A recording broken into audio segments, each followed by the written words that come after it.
Esistono dei legami invisibili cosiddetti transgenerazionali, ossia che riguardano i rapporti tra più generazioni. Negli anni 90 del secolo scorso, Anne Anselin Schützenberger dichiara che la scienza non sa ancora spiegare questo fenomeno, ma è evidente che esiste.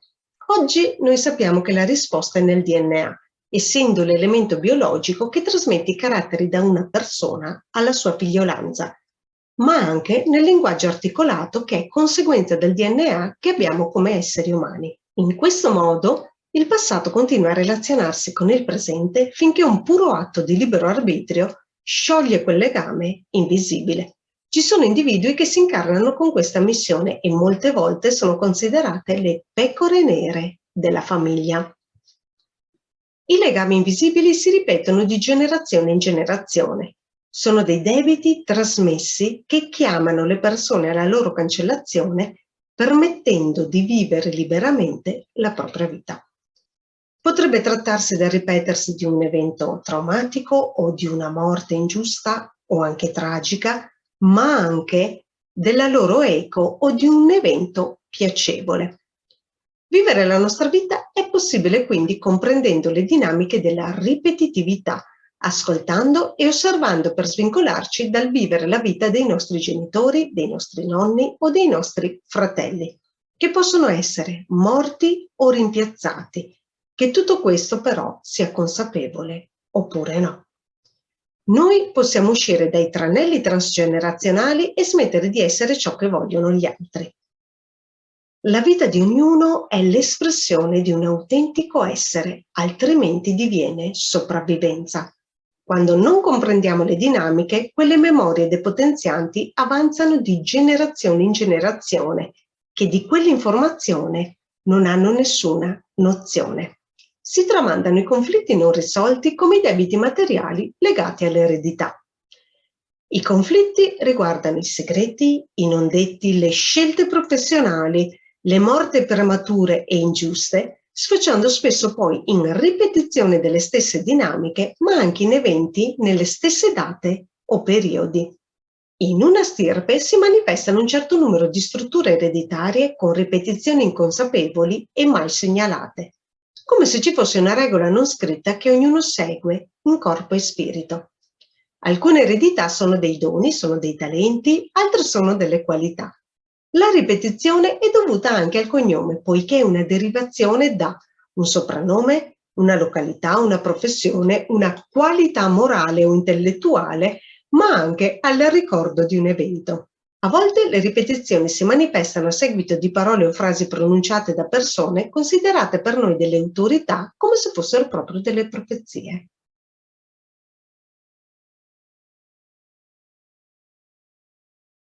Una prima comprensione può manifestarsi grazie alla compilazione del genosociogramma. La parola deriva da genealogia, albero genealogico, e da sociogramma, cioè rappresentazione dei legami e delle relazioni. È l'albero genealogico con i fatti significativi, cioè gli eventi importanti della vita e i legami affettivi messi in evidenza in modo grafico. Permette quindi una rappresentazione sociometrica di tipo affettivo in forma di albero genealogico familiare, con tutte le sue caratteristiche, riportando così ciò che la famiglia custodisce nella memoria. I nomi, i cognomi, i luoghi, le date, i legami, i principali avvenimenti come le nascite, i matrimoni, i decessi, le malattie importanti, anche gli incidenti, i traslochi, le occupazioni e il pensionamento. Riporta anche i momenti chiavi, le divisioni ereditarie e le ingiustizie. Il soggetto viene messo così in relazione all'ambiente e ai legami tra gli altri individui. L'impostazione è a memoria della persona che lo compila, cioè completo degli avvenimenti importanti e del contesto affettivo. La parte importante è il modo in cui chi lo compila percepisce gli altri e i legami che li uniscono, ma anche i rapporti con gli ascendenti collaterali, oltre ai ruoli svolti. Sono i buchi di compilazione che rappresentano i silenzi, cioè ciò che esiste ma di cui non si ha coscienza. Gli spazi vuoti sono i buchi di memoria, le dimenticanze, ciò che non si sa di alcuni familiari che se ne sono andati o non si vedono più. Quindi non è una ricerca oggettiva, bensì soggettiva. Con il genosociogramma si considerano i legami tra gli avvenimenti, i fatti, le date, le età e le situazioni, l'interazione, le coincidenze e le ripetizioni che portano a una riattivazione dei sentimenti o uno stress da anticipazione. Si inseriscono nel genosociogramma anche il contesto storico, quello politico, economico e sociale, le abitudini e gli spostamenti. Durante la compilazione torneranno alla mente le informazioni dimenticate, ma anche che non si sapeva di conoscere. Quali sono gli obiettivi del genosociogramma? Beh, in parte li ho già detti, ma andiamo ad approfondire ulteriormente. Parlare della propria vita e mostrare la storia della famiglia nucleare e della famiglia di origine, con evidenze specifiche delle relazioni tra le persone che lo compongono. Andiamo anche a scoprire che il mondo è iniziato molto prima dei nostri genitori e che anche loro sono il frutto di una prospettiva transgenerazionale, mettendosi alla ricerca delle proprie origini e della personale identità. Inoltre andiamo ad evidenziare i processi di trasmissione transgenerazionale e i fenomeni di ripetitività. Andiamo a comprendere un lutto non elaborato, un non detto, un figlio sostituito. Si comprende anche la propria posizione, il proprio ruolo nel gruppo, le richieste, le reazioni ai problemi e le interazioni. Inoltre il genosociogramma è un mezzo di conoscenza di sé, della famiglia e delle ripetizioni cosiddette invisibili. Il genosociogramma quindi aiuta a comprendere ciò che può essere trasmesso da una generazione a un'altra e scoprire ciò che è frutto di una proiezione, ascoltandosi e osservandosi.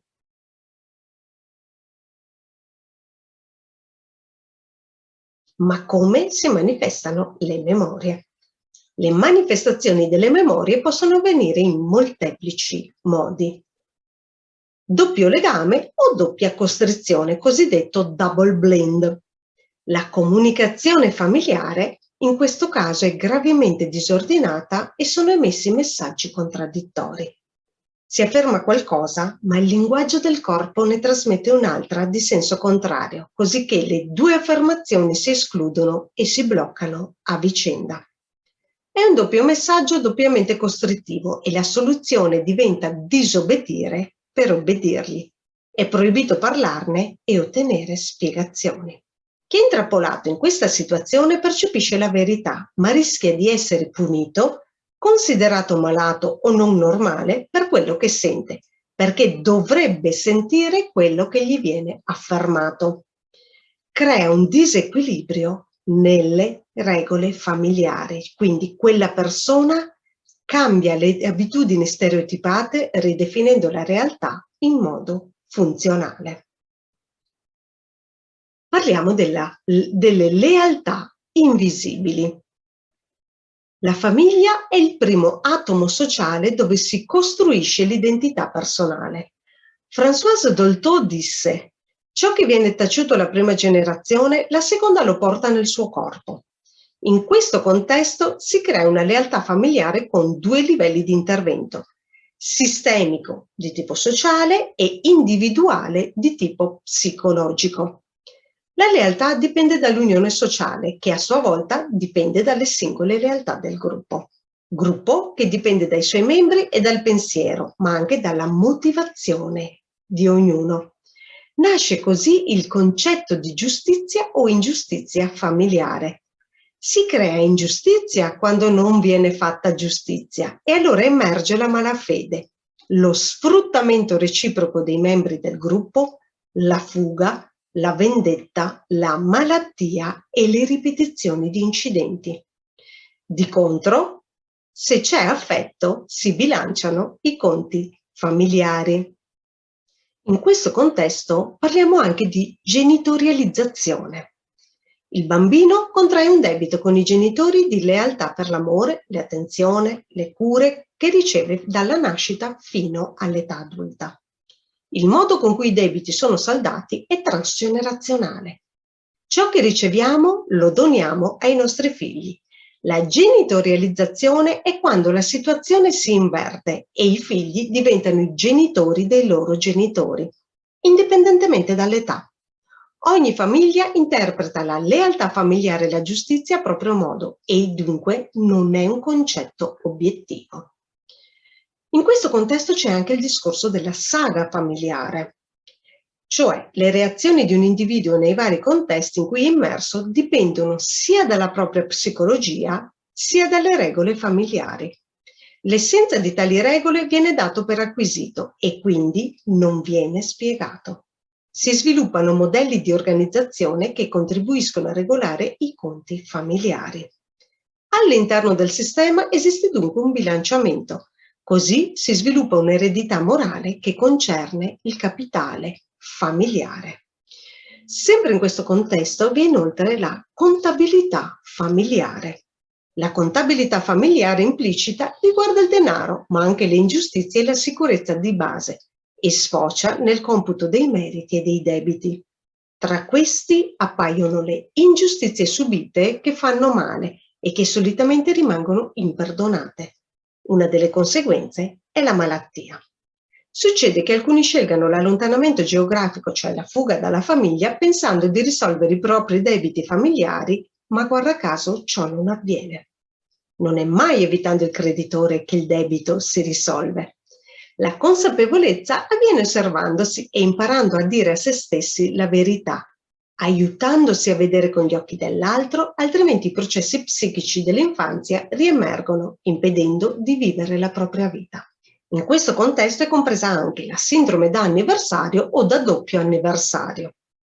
Quando i conti sono bloccati si manifesta una ripetizione di episodi in date o periodi specifici. Si parla di sindrome da anniversario e se questi coinvolgono genitori e figli nelle stesse date o periodi, alla stessa età con un evento simile, si parla di sindrome da doppio anniversario. Ciò si ripeterà finché qualcuno avrà il coraggio di fare quell'atto di libero arbitrio disobbedendo agli obblighi familiari. Perché accada, si designerà un cosiddetto capro espiatorio che si prenderà carico di risolvere il debito restaurando la giustizia. La comprensione degli eventi può avvenire stilando una mappa sincronica degli eventi. In merito ai debiti familiari, la questione si complica valutando di essere nati da coppie miste. Cosa significa? Significa che siamo il risultato di due gerarchie familiari, quella del padre e quella della madre. A quale gruppo dobbiamo la nostra lealtà? Una delle due famiglie della coppia diviene predominante e l'altra è l'elemento aggiunto. Quindi una cultura è dominante e una è esclusa. Inoltre è da considerare anche la mancata integrazione. Le due famiglie di origine dei genitori si riflettono tra loro. Ritrovare la propria identità, l'eredità, aiuta a scoprire da dove si viene. Si riesce mettendo a nudo i ricordi reali o allucinati, si scopre così il proprio posto nella stirpe, così da poter allargare gli orizzonti dedicandosi al proprio divenire, progettando gli obiettivi di vita, realizzando i desideri e soddisfacendo i bisogni. Andiamo a vedere ora invece quello che è il fantasma e il non detto. Accade che si possa agire come se si fosse qualcun altro. È la presenza di un fantasma che agisce e parla per altri. Si manifesta quando qualcosa o qualcuno che ha portato disgrazia in famiglia o è stato disgraziato viene taciuto per vergogna. Un membro della famiglia potrebbe aver conservato la memoria in questione. Diviene quindi il detentore del segreto e dopo una o due generazioni il fantasma esce e agisce. Il fantasma nasce da un segreto inviolabile che appartiene a un altro e che si trasmette tramite l'inconscio da padre a figlio. Scoprendo a chi appartiene il segreto, il fantasma riceve un nome e il portatore può finalmente disidentificarsi. Un segreto è sempre un problema. Ripulire l'albero genealogico è fondamentale, ricordando, perdonando, girando pagina affinché i morti le sofferenze e le violenze non sfocino più in vendette senza fine e i discendenti non siano perseguitati dai fantasmi o da danni fisici o psichici. Andiamo a vedere quella che è invece l'identità. L'identità è formata dal nome e cognome che rappresentano anche la contestualizzazione nel tempo e nello spazio. Quindi l'ambiente sociale, geografico, culturale, etnico e religioso. L'identità passa dal corpo e definisce un'etichetta sociale. È legata sia al sé per gli altri, cioè l'immagine che presentiamo agli altri o che loro proiettano su di noi, i ruoli e le aspettative, sia al sé in sé, cioè il sentimento di se stessi e della propria identità. Il cognome, cioè il patronimico, rappresenta il rapporto con gli antenati. Si trasmette e non si sceglie come invece il nome, che rappresenta l'essenza della nostra anima. Il nome è dunque la base dell'identità e spesso risponde a una scelta tradizionale familiare. Altro aspetto da considerare è il contesto all'interno del quale prende forma la vita di una persona e, oltre a quello storico, politico e socio-economico, risulta fondamentale quello letterario, musicale, teatrale, lavorativo e culturale. La ricerca dell'identità è un'operazione complicata e complessa.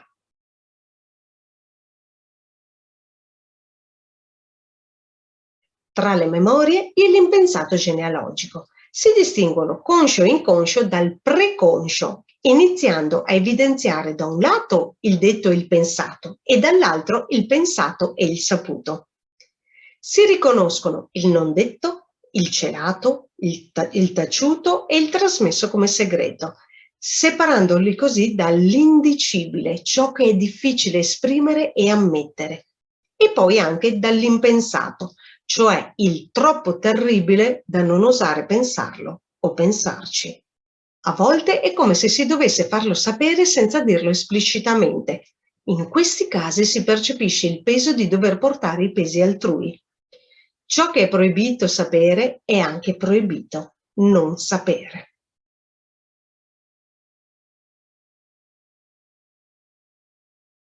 Andiamo a vedere ora quella che è la trasmissione delle memorie. Ma come avviene questa trasmissione di memorie e di ricordi? Oggi sappiamo che il DNA ha una risposta, ma probabilmente non è l'unica. L'essere umano è dotato di linguaggio articolato ed è un elemento che determina la trasmissione transgenerazionale. La parola, sia detta o taciuta, il linguaggio verbale e non verbale, sono complici del passaggio di memorie e ricordi da una generazione ad un'altra, anche se non sono esplicitati, perché un avvenimento della vita non può essere cancellato. Alcuni eventi avvengono, ma non possono essere esplicitati, tantomeno dimenticati. Come uscire quindi dal circolo vizioso transgenerazionale? Decidendo di fare qualcosa di diverso, di decontestualizzare la situazione. Quindi, estrapolandola da un contesto e inserendola in un altro, si modifica l'interpretazione, si modifica la percezione, si modifica il significato, inquadrando così l'avvenimento in modo diverso.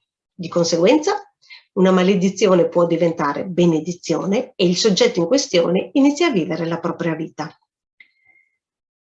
Mettendo in evidenza i legami e le ripetizioni e decodificandoli, gli avvenimenti ricevono finalmente un significato. La comprensione permette l'emersione del senso, trasformando l'evento e liberando le catene dal passato. Le ripetizioni transgenerazionali possono essere inserite nel contesto della teoria del caos e dei frattali, ossia un ripetersi uguali, ma sappiamo anche che il butterfly effect può cambiare tutto. Per ripartire col piede giusto e iniziare a vivere la propria vita, la pagina non va solo girata, va evidenziata saldando il debito. Ma perché? I processi psichici si trasmettono. Se ciò non avvenisse, ogni generazione dovrebbe acquisire ex novo il proprio atteggiamento verso l'esistenza, impedendo così il progresso e l'evoluzione.